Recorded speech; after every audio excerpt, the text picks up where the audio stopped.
Hello, students. I am just going to go over a few things with CPT E&M codes.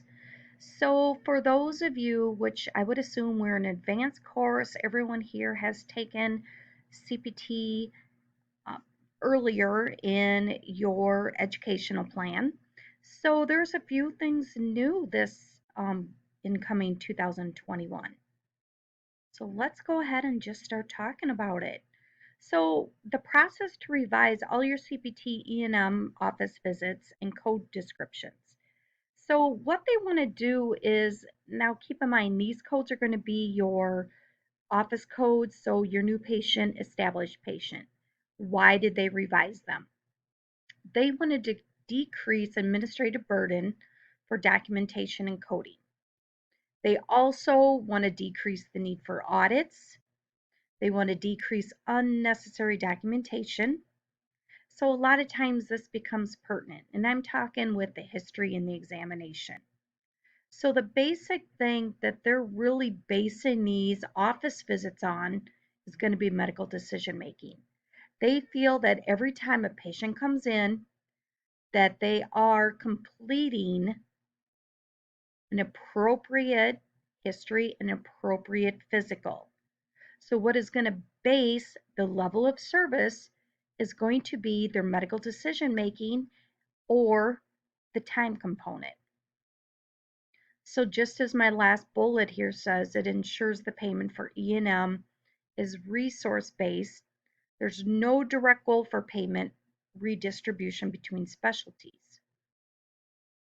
Okay, so these revisions are only to your new patient, established patient office visits.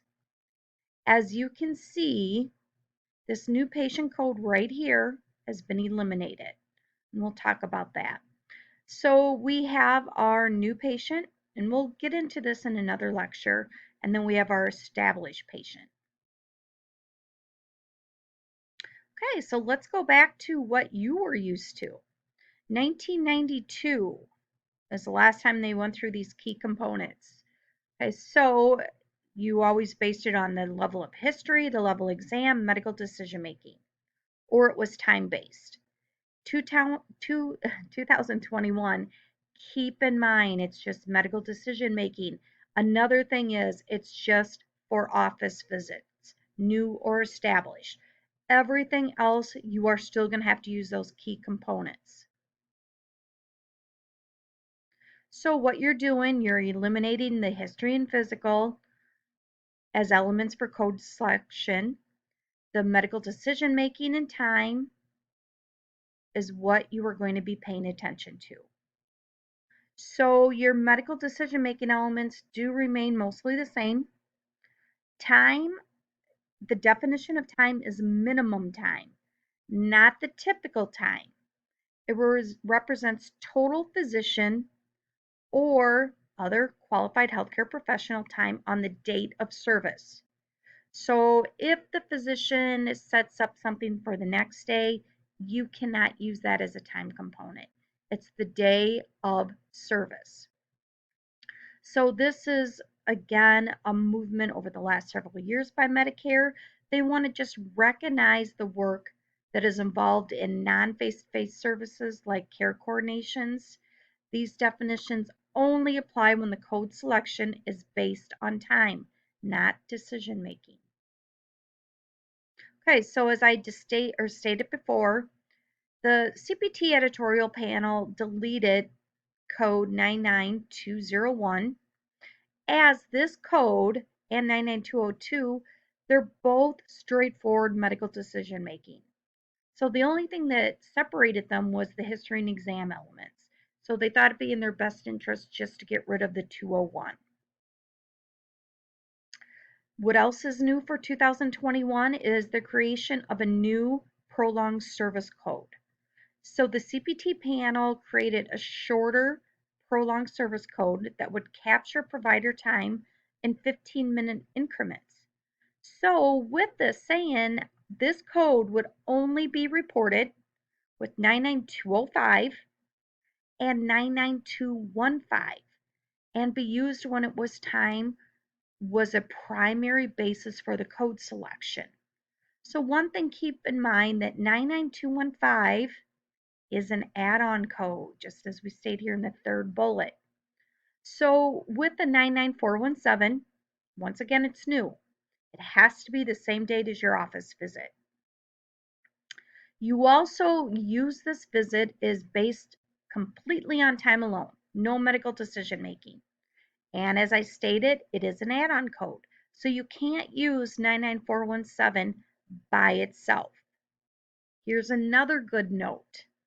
You can only use it with 99205 and 99215. Those are the highest levels in those categories. So that's why you have to use it with those highest levels, because that's where your time component is maxed out. So it can be used with or without direct patient contact. Keep in mind, this is everything for that day. So if the physician is doing something 2 days from that patient's original appointment, that physician cannot clock any of that time. It has to be, again, that time of the day. So also it must be 15 minutes total over the office visit and not used for any less amount. So if the office visit was only 10 minutes, you cannot use it. Once the minimum time has surpassed by 15 minutes. So here we go. So when can we use it? We have 99205, which new patient, 75 minutes was spent. So what can we do? We can use 99205, minimum time 60 minutes. We can add that 15 minutes equals 75. The next one is established patient. We have 55 minutes spent with the patient. So we have minimum time, 40 minutes plus 15 minutes equals 55. Hopefully those are good examples for you. And then here's just a nice little chart too for you to go ahead and compare on, ×2 ×1. How will these overall changes impact you? Well, we'll be able to focus on taking care of patients rather than unnecessary documentation. So for office visits, okay, so you go in there and it's like, we have to make sure we hit each of these systems, or the history has to have all of these components covered. With this, we feel like there's going to be a better clarity in what you're actually coding. The physician is going to get paid for what they're actually doing, which is deciding on care for that patient. Okay, the next one here is just kind of a repeat, so I'm not going to touch base completely on it. This is in your files and your pages, so make sure you go ahead, review it. So again, with 2021, time alone, everything here is just physician and other qualified healthcare professionals. Time includes the following activities. So I think this was kind of important to bring this up. So again, the day of preparing to see the patient, reviewing any test, obtaining, reviewing separately obtained history, performing a medically appropriate exam or evaluation, counseling, educating the patient, family, or caregiver.